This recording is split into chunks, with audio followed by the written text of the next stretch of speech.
To all who come to this happy place, welcome. Please stand clear of the doors. Por favor, manténganse alejados de las This here's a wild ride in the whistle. When industry doors change.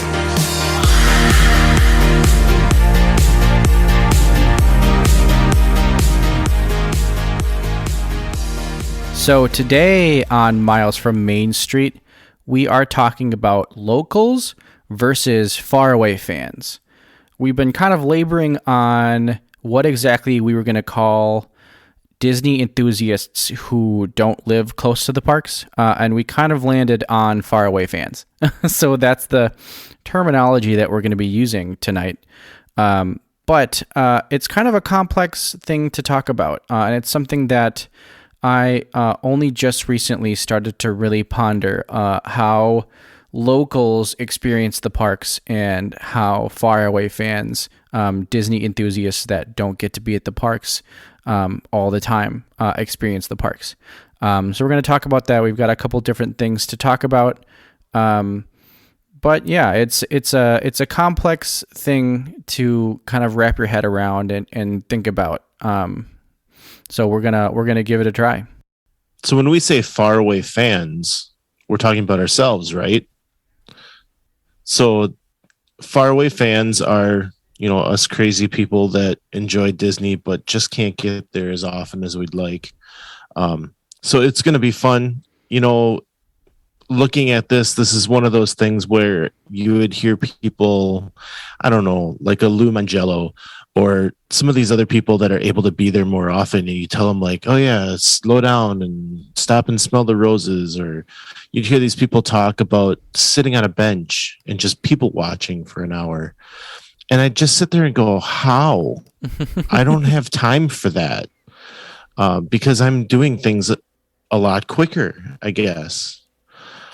So to stop and think about what it's like for somebody that's maybe reporting about it from there who lives there versus someone like you or me, it's going to be fun to talk about that.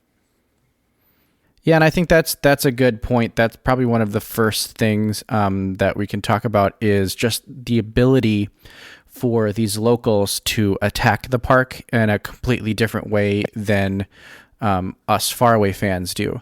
And because, they have the luxury of time. I just feel like I never have enough time at the park, and it's because I'm only really ever there for like a week.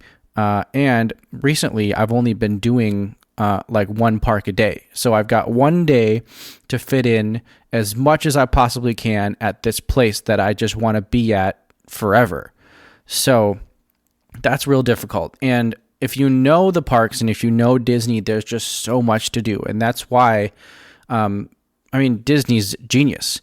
They just cram as much stuff as they can in, and you go there and you always feel like you haven't experienced everything you could have.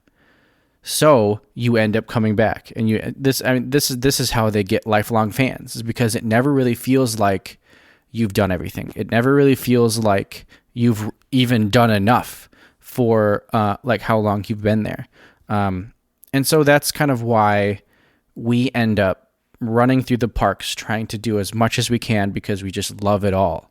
And these locals don't have to do that. Something they can do is just kind of show up at the parks in the afternoon and just like try a cheeseburger spring roll and leave. And that's, when I was at the parks recently, we looked at the line for spring rolls and we were like, no, we're not waiting in line for an hour for spring rolls. I'm sure they're very good and I definitely want to try them at some point. But that's kind of the trade-off is locals can show up and do these like small little experiences. And that kind of morphs the experience in a way where if you're just going to Disney and you're just trying to experience these things in little bite-sized chunks, that kind of changes what the experience is like. Whereas if you're a faraway fan and you're there and you're trying to cram as much as you can in, that means that something like Be Our Guest is competing with cheeseburger spring rolls. So that's the thing, is that like we kind of look at all of these experiences completely different than locals do, because we're trying to find what is the best bang for our buck, and what are these experiences that are just going to knock our socks off constantly. And the locals are able to just kind of go in and pick and choose these experiences, and it doesn't ruin their day if they end up waiting an hour for it because it was the one thing that they needed to get done. Yeah, and if you go and look at the Figment popcorn bucket, people standing in line for 7 hours, that's not a faraway fan. Mm-hmm. That is the locals. And what are the locals doing? They are going to go resell those. Obviously, some of them are going to be people that are there that just want the bucket, and they don't care that they have to wait 7 hours because they can be there tomorrow or the next day or come next week. You know, they can just come right back and do what they want to do. I, on the other hand, am not going to stand in line for 7 hours. I don't care what it is, because I don't have that luxury. I don't have that time to waste. So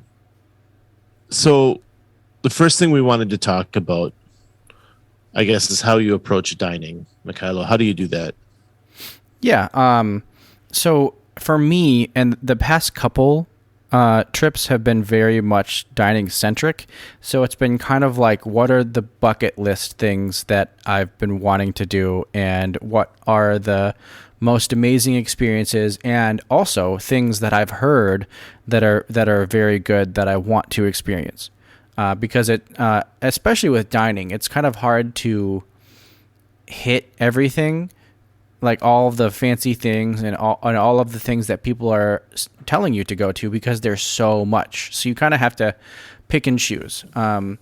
The past 2 trips that I've been on, it has been very much kind of like, let's knock off kind of the big things that people have been talking about. And also things that in my smaller Disney groups have been talking about. Skipper Canteen is one of them. That's one that not a lot of people really know about, but is kind of like a hidden gem out there. Not too difficult to get a reservation there, but still very good and still very fun. But yeah, it's kind of like a, when I was on my most recent trip, it's hard because we went to the California Grill and it just knocked our socks off, and we just thought it was so amazing. And the thing is that that's what all of the Disney vloggers say, and they're going there all the time. But that's the thing, is that like we didn't go to Steakhouse 71 and try that amazing burger, because we were going to California Grill. So it's weird for us. Like we look at everything kind of in rose-colored glasses. But that's kind of a big example. The example, and this is kind of why we're talking about this, that I had was Nomad Lounge. Now I'm not here to knock Nomad Lounge. I thought it was very fun, but that was one of the things where there was this lore around it, and all of the locals were talking about how great this lounge is, and how fun it is, and how cool it is to be there. And so I made it a point. It was like one of the last things I did at Animal Kingdom, because I was like, I want to finally do this. We didn't have a reservation, so at the end of the day, it was a little easier to just kind of walk up and be like, do you guys have any space? And so they were able to bring us in and everything. But I mean, it felt like, and Molly from All Ears, don't crucify me, but it felt like just like a regular bar. And I think one of the reasons I thought this was, had I not known that this place was so pumped up and people loved it there, I would have thought it was just another bar that was a part of Tiffin's. It's at Tiffin's, right? Yeah. Yeah, it is. So, yeah, it just felt like the bar for Tiffin's when we were there, but it was Nomad Lounge, and it was this like amazing place that all the locals go to and think is so great. And so yeah, I guess I just didn't really see it, and it makes sense though because it was something new and it was something fun for locals. It was like a new watering hole at Disney that people could go to. That also had couches. That's kind of what I said. I was like, it's a bar with couches. Like, this is cool, but like, I'm not like blown away by this. However, for locals, it's something new and something fun that they can go to. That's not just Tiffin's or Pizzafari or something like that. So I totally get it like that. But I was trying to flip it on its head, where it's like, if I wasn't Disney literate, would I know that this was Nomad Lounge and it was so amazing? When I was in there, I honestly don't think I could have. Or would you even know it was there? Because when you walk by it, you don't really know what's there. You don't see it. And usually it's because you've got tunnel vision for Pandora happening. But, when that first was mentioned, I kind of went, it's a bar in a park. I'm not going there because I don't have the time. I don't know. Well, no, that's not true. I have had a beer in Epcot. I've had a beer in the UK Pavilion a couple of times because by the time we got there, we needed a break. So we'll go into the back of the pavilion. We'll sit down by British Revolution and watch them perform a little bit and enjoy our beer. And we usually share it. But we wouldn't normally stop at a bar or make a point of stopping at a bar. So when this first started coming up as you got to check this place out, I first immediately said, no way. But then you get sucked in, right? You watch enough of these YouTube videos, you watch or hear enough people say, you got to go check out Nomad Lounge. And then after the parks reopened and they started these flotillas in Animal Kingdom, they come right by there. So if you're sitting out on that deck, you can watch them come right by you. It's almost like having a personal experience with them, even though, it's distance and it's a public thing, whatever. So that started setting up the intrigue for me. Well, if I can get a place out there, but ultimately I was just getting sucked in by the locals or by the Disney media, if you want to call it that, saying, hey, you got to check this place out. And so I still want to try it. My wife still wants to try it. So we will be trying it at some point. But it's hard for me to sit there for an hour and a half, whatever it might be, and relax. I'm not going to, because I know that I got to get over here. I got to go get onto Flight of Passage, something, right, to make my day worth my time. Yeah, and I totally get that. And that's exactly how I go through the park too. So then that's also coming back to the biggest thing that these locals have on us is time. Like they have the time to be able to just go into the parks and experience these things. And I feel like that's a big reason why some of these lounges and these places are so popular for locals, is because it's something where like, I think I want to drink. Let's go to the lounge at the Grand Floridian. I think that place is called like Enchanted Rose Lounge. And so it looks really cool. When we were in there, I looked in and it looked really fun. But that's the thing, is that like for locals, it is just kind of a watering hole where it's like a fun, cool thing you can go to experience. For me, if I wanted to get fancy and fun, I'd go to the Old Fashioned in Madison. That's kind of like a watering hole that I would frequent. But the Old Fashioned doesn't hold a candle to Enchanted Rose Lounge or even Nomad Lounge. So I guess that's the thing. And when we're looking at things like this, I guess it's best to kind of think of it as like if Nomad Lounge was in Madison, Wisconsin, would people be going nuts for it? I think they would. I think people would be really into it. But that's the thing. For people who aren't locals, for faraway fans, Nomad Lounge is competing against Pandora. Nomad Lounge is competing against all of these other amazing places that we could go and get food or drinks or something, or just experiences. So we look at it differently because we are trying to experience all of those things in that one day. And Nomad Lounge is just a part of all of that, which for Disney, I mean, Disney's just so great that like you can encapsulate all these amazing things in one day. But that's the thing, is that we are looking at Nomad Lounge up against all of this other stuff, whereas locals can just show up to Animal Kingdom and just jump into Nomad Lounge and that's their night. So, and this actually, to give you some history, this speaks a lot to why Epcot Center is now Epcot Festivals. They need reasons to bring the locals in, keep them coming. There is a demographic of locals that finish their day of work and want to pop into Epcot for an hour or two for maybe a meal, maybe a drink, something along those lines. And prior to COVID, they actually had a after 4 p.m.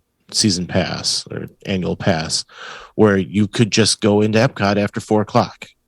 And they had sold those pretty well. But that's why we see rotating festivals. For me, I've gone.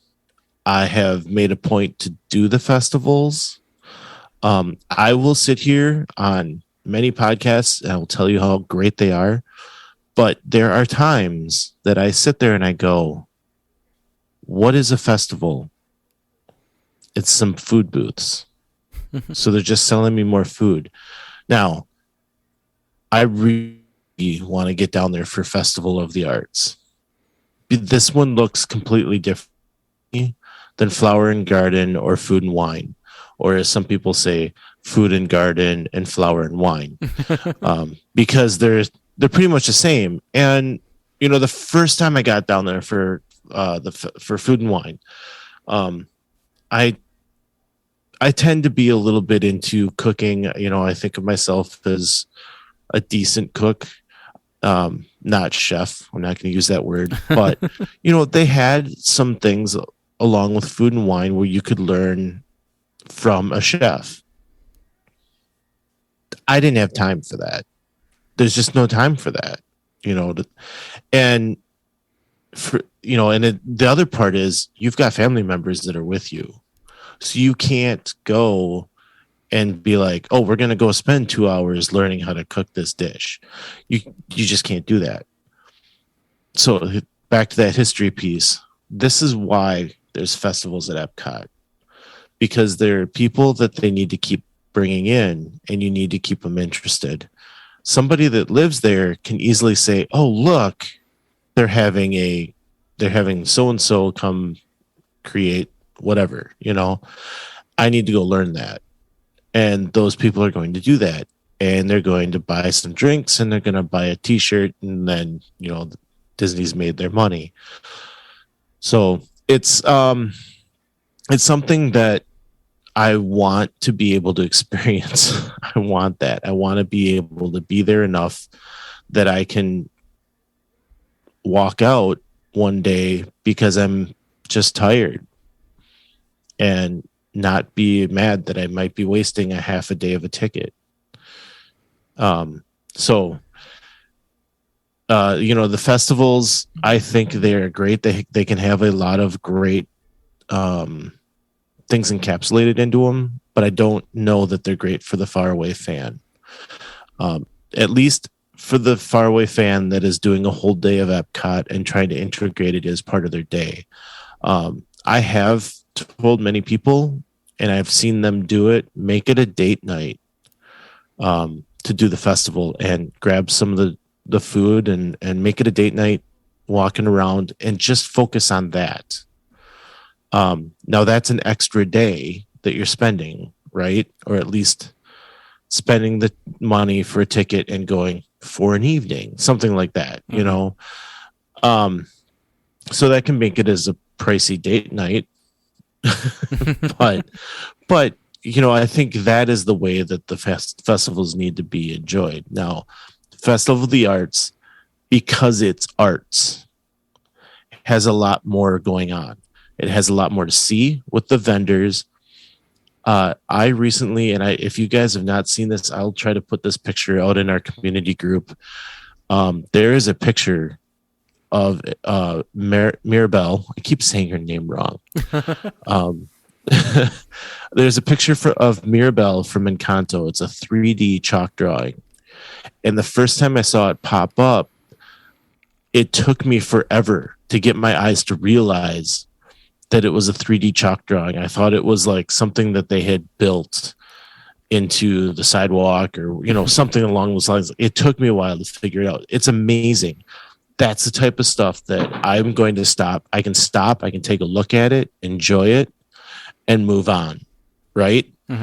I can see those art booths. I can pop my head in, take a look around, buy the $6 postcard and move on. You know, that's what I love about it. And then I can stop and I can listen to Broadway music, which that live stream they had on earlier this week, or I guess when you guys are listening to this, it would have been last week. That live stream of the Broadway music was so much fun to watch. And I would love to be able to stop and hear that or sit down and even watch it. And I've enjoyed many rock concerts from afar. You know, I haven't, like, the last time we were there I guess we were there for Food and Wine, and Christopher Cross was singing, and, you know, like, I know his music, and I think we were standing in line for food, bopping our heads along to it. And then we moved on, because again, we were trying to integrate it as part of a full day. So we didn't have the time to stop. So that's my soapbox of festivals.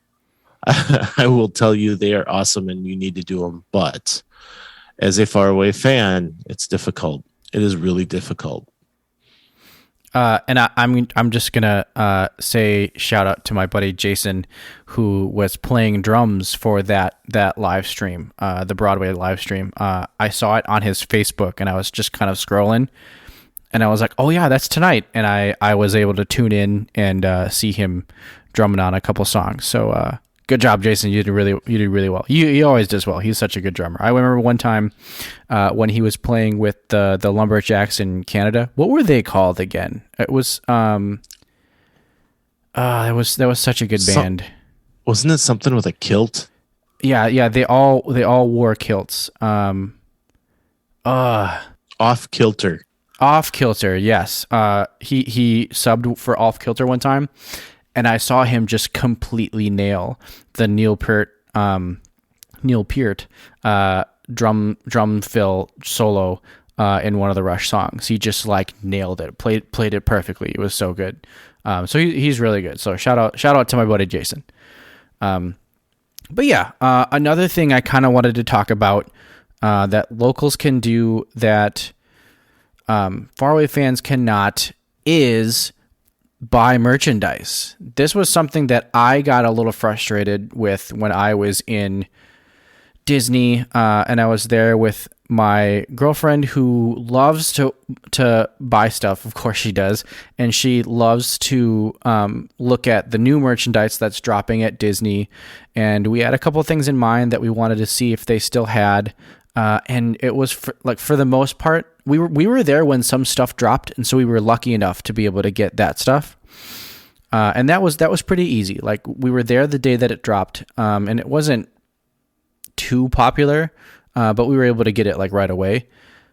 But for the most part, the stuff that we wanted to buy that was really popular, was just completely out of stock. Like we were talking to cast members and we missed it by about a week, and they kept saying like, "Oh yeah, I was here a couple weeks ago, but I haven't seen it since."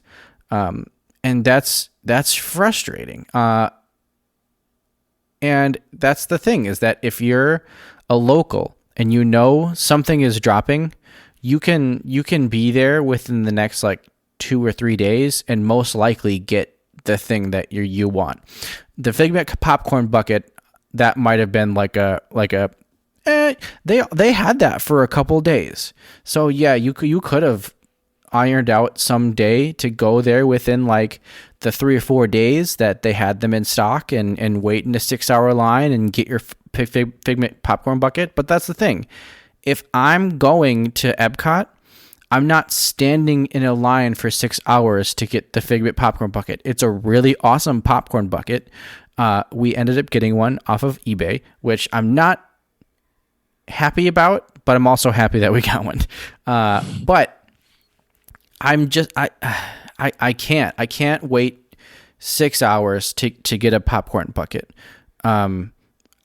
I just can't. That's 6 hours of doing so much more in that amazing park. And I really think that they need to stop announcing when things are going to drop. It's a small thing. I don't know that it's going to be a lot, but I know like that map, the park map merchandise that they came out with. Yep. That's lasted a little bit, and they didn't say when it was coming. It all of a sudden appeared in the parks, and I believe you can find some of it on Shop Disney now. So, it's hard right now knowing that there's a supply chain issue and that they have had trouble getting some of their supply, to know if this is really,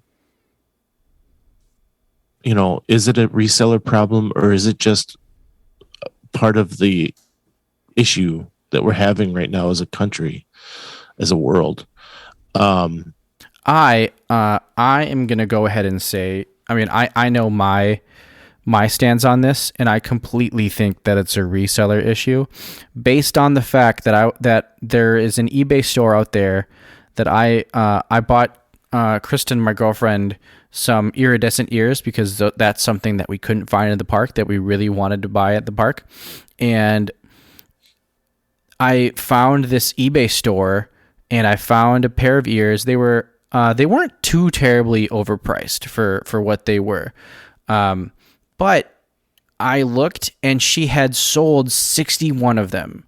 So it's like this woman went out, somehow procured 61 of those iridescent ears, and she probably has more than that, because she's probably still selling them. So she has a huge stock of iridescent ears that she's been selling through. And it's like, that is just completely robbing so many people of the experience of buying these things in the parks. That's what I want. I want to be able to find these things that I really like, that I've been looking forward to buying in the park, and being excited about it, and being happy that I found something that I really want to take home. And that the fact that now, for the really, really fun and the really nice things that we want, we have to go on eBay for. And this was something that I realized now, because I've always thought that way. I've always thought, I don't want to buy anything beforehand because I want to experience buying it in the park. But if it's something that you want to either wear in the parks or experience having it while in the parks, and you don't live in Orlando, you gotta buy it online. And you gotta buy it when it drops on Shop Disney, or you gotta buy it from eBay, because if you're not there right when these things drop, it's impossible to get, especially when they're popular. So there's my soapbox moment, but that's another big thing, that locals have the luxury of being able to be there when a lot of this merchandise drops, and they don't have to worry that I have to plan this vacation when this Figment popcorn bucket is dropping, or I have to find a weekend and find time to just fly out to Orlando to go buy these things. And that's I haven't gotten to that point yet in my Disney fandom where I need to be there for a day because there's something happening. I think that might happen when they announce Splash Mountain is leaving. I almost did it when they announced that Illuminations was leaving. But I just wasn't in the place in my life to be able to just all of a sudden get a flight, get a hotel, get tickets for a day. So I think the Splash Mountain thing has run its course already, though, and that was when the parks reopened because they had already announced that the change was coming. They just didn't say when. Because if you remember when that store reopened, we were seeing garbage bags of plush go out the door. Yep. Yeah, I agree. It really sucks. Going back to the things that we do at home to try to stay connected, and our original plan here. I found myself picking up just Mickey Mouse things here and there. I really want one of those Figment popcorn buckets as well, but I'm not going to kill myself over it.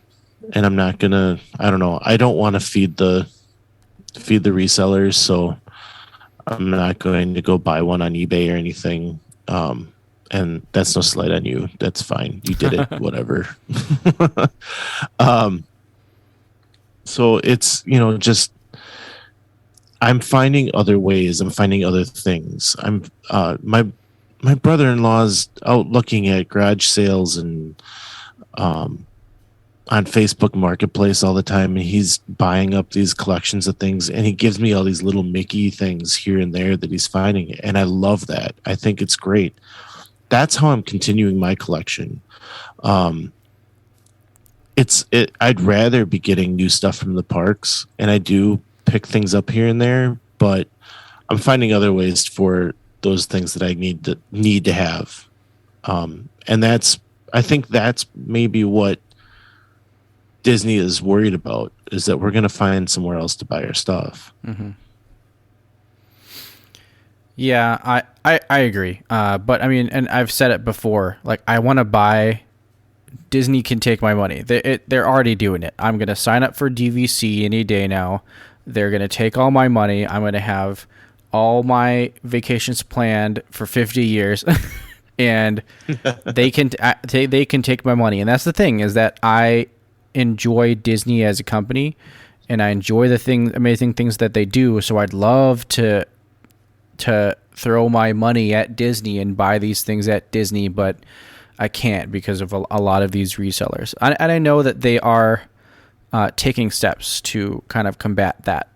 But I still see it all the time, and I still see resellers jumping in and reselling all of this product. So I'm not sure if they really care that much, because it's still money in their pocket, but it is something that kind of can help our Disney going, the faraway fans Disney going experience, if we're not worrying about resellers swooping in and picking up the merchandise that we really like. And this is also, Brian, a faraway fan issue. This is not normal fans, normies don't know about this merchandise. Normies don't go on Instagram and look up new merchandise that have dropped in the park and think, oh, I really want that. I really hope that's there when I go. They just walk into a shop and they say, oh, this looks pretty cool, I should probably buy this. And so they and it's funny, in many ways I kind of wish I was a normie when I go to Disney, because everything is new and fun. Like everything is like, oh wow, look at this. Oh wow, look at this. This ride goes backwards. Oh my goodness. Like so yeah, it's in many ways I wish I was a normie. But I'm a Disney nerd, so I know about these things. So that's the thing is the experience again is completely different for faraway fans as opposed to normies and locals. So we are very much the anomaly when it comes to Disney. However, I'm sure there's a lot of us out there.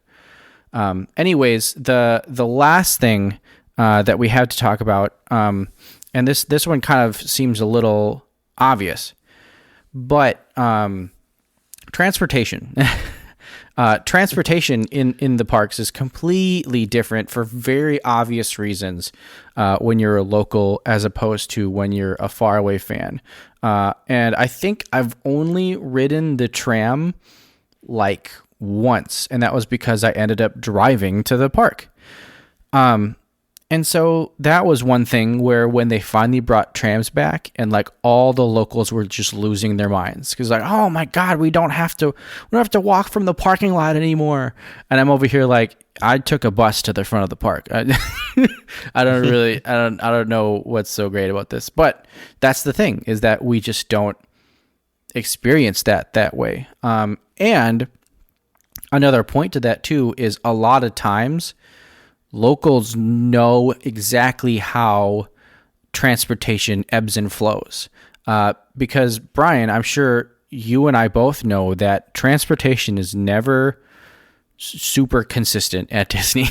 It can be really fast and really efficient for an hour, and then it can be just super frustrating and very slow and long lines another hour. So locals really kind of know how that works. Like they know that like in the morning you're going to be waiting pretty long for the Skyliner because everybody's trying to use the Skyliner to get to the parks. So it's things like that locals really kind of like, and that's the thing is that they get to go to these parks so often that like they just know how all this stuff works. They know the best way of getting to the parks. They know where to go in the parks to get places quicker. So that's another thing of how they use transportation different than us. But yeah, that was one thing that I found interesting is that just being a normal guest and not a local guest where we're staying at the hotels and we're using that Disney like all of the Disney transportation, not like just the monorail or just the boats to get to Magic Kingdom. We take the buses and they drop us off right next to the entrance at Magic Kingdom, which is always really great. And that's why I always say like stay at a Disney hotel because it's going to help you so much. But do understand that with that Disney transportation, you're going to have to wait in a line at some point to get on the bus to Magic Kingdom. That was something that I experienced probably for the first time on this last trip, and it was because we stayed at a huge hotel, a huge resort that it was an all-star, so there's a lot of people there. The transportation for locals is just completely different. And also parking. I never worry about parking, and they lost their minds for good reason, I have to say, when they started to charge for parking. Another thing was they used to say, make sure that like you can only go to these hotels if you have a reservation. I went to whatever hotel I wanted to go to because I was using Disney transportation. Nobody asked me if I had a reservation anywhere. So that's just different ways that transportation is used and different ways of experiencing like hotels and such because of using your transportation as a local versus a faraway fan. I was one that was pretty happy when trams are coming back because the last trip we took, there were a lot of issues with the buses at the time, and they came out and said, if you have a car here, you're going to want to take it to the parks. Now, me being the cheap guy I am, despite all the whining from my family, I did not pay for preferred parking. So you're already putting a half a mile on to get into the park, just to get into the park. And I'll tell you what, that first day, and I think I told this on the recap episode that we did, but that first day we did Animal Kingdom in the morning, and then we went over to Epcot, and walking to Epcot was kind of rough. And we got energized enough on the way out. It was still kind of rough, but at that time there were no trams, and I didn't realize what I was missing. And we put 30,000 steps on that day on our Fitbits.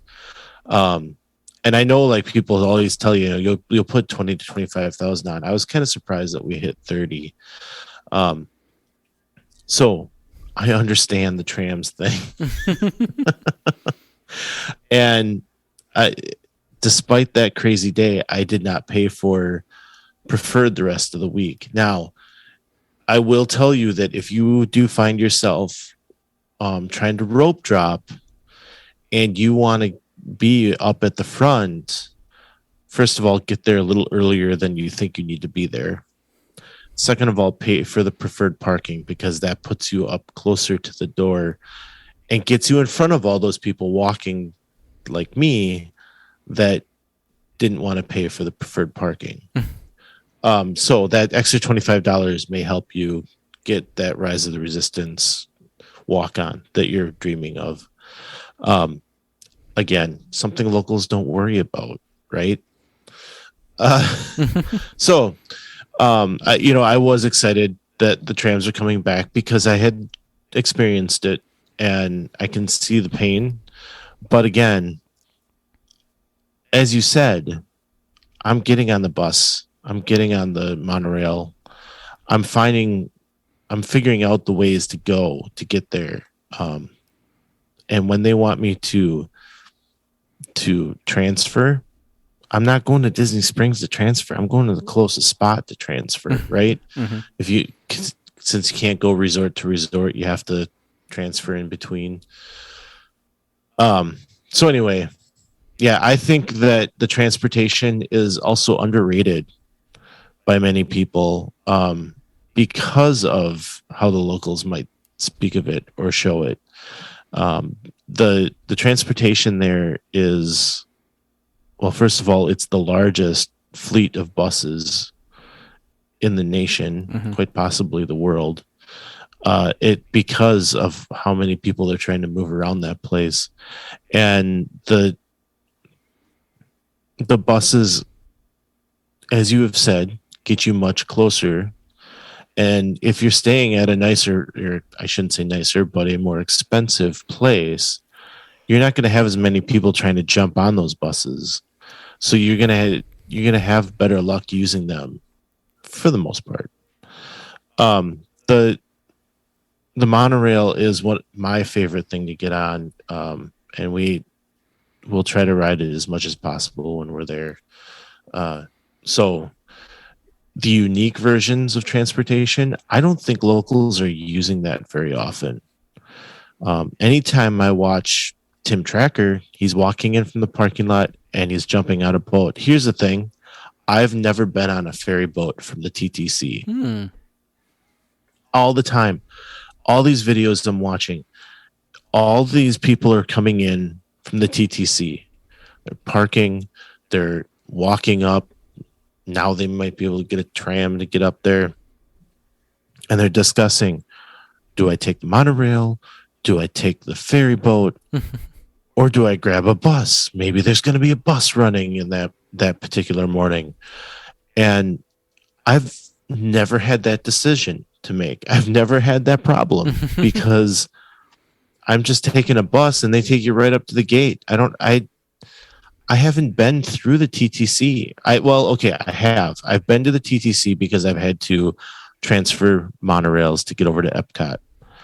But I have not walked in and go, what form of transportation can I get on to get over to the park?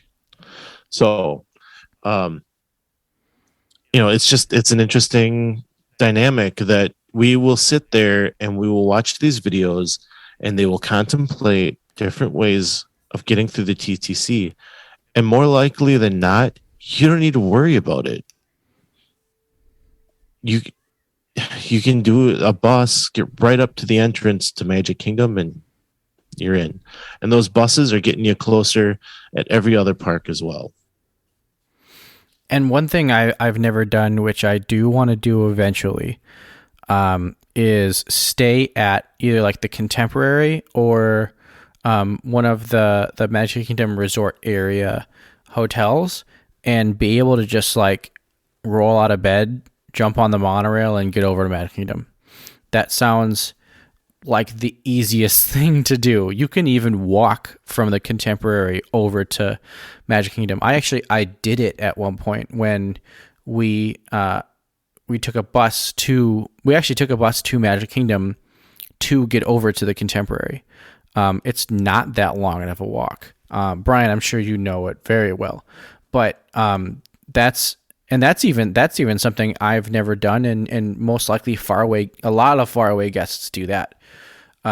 So that is a form of transportation that I'm sure not a lot of Florida guests do very often, because they are parking, getting to the TTC, deciding what form of transportation they need to take today, and then making their way to Magic Kingdom. But yeah, you're completely right. Those Disney buses, those are, when you're staying on property, those are what you're always using. I will mention that, and this might be something that locals can also do, but it's something that faraway guests can do also, and it's probably more prevalent, and that is using like a Lyft or an Uber. Because the one time I did that, you can they're always kind of around. You can ask for one on the app, and they'll come pick you up. They don't have hours that they're available. They're just always available. They're just always out there. And especially around Disney, because people are always looking for rides around Disney.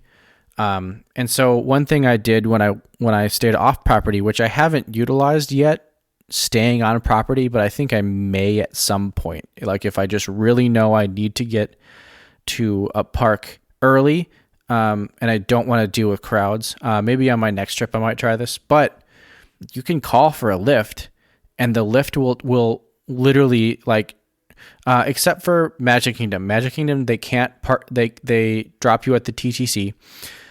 But everywhere else they'll drop you off like right at the front of the park.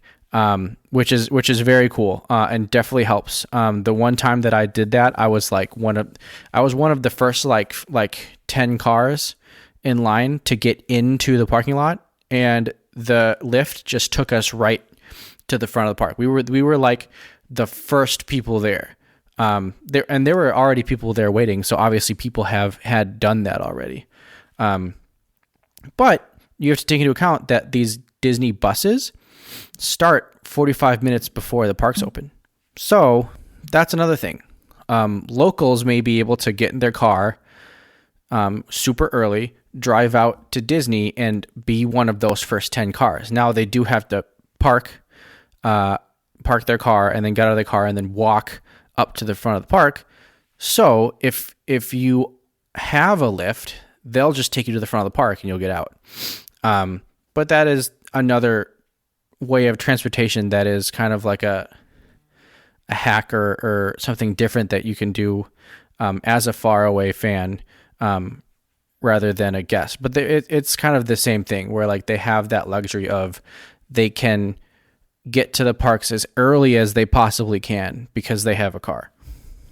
But also they may wait until lunchtime to go to the park because they can. Because they can. So this is a good conversation. We want to hear from you guys. Come on out to Facebook, Instagram, Twitter, TikTok. Yeah, I guess we have a TikTok, don't we, Mikhailo? Yeah, we have a TikTok. All linked within the show notes. Come on out and let us know what type of experience you've had, whether you're a local or a faraway fan, and let us know what you think maybe we're on crack here and think that we're talking crazy, and you guys that live local, you can tell us, let us know if it's different. We're seeing these things on YouTube, and it plays different to us. So if you live in New York, live in Texas, and you don't get down there as often, live in Wisconsin, let us know how it is for you as well. We'd love to hear about that. So remember, if you want to come out and do a trip report with us, let us know how your last trip went. We would love to hear about it.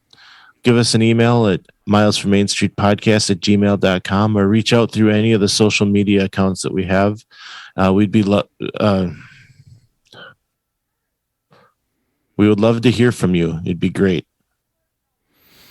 Yeah. I think this one was a lot of fun. We want to hear from you guys and hear what you have to say. I had a lot of fun with my buddy Brian, but like we say, some live close, but others don't. So let's talk about it. We'll see you next time on Miles from Main Street.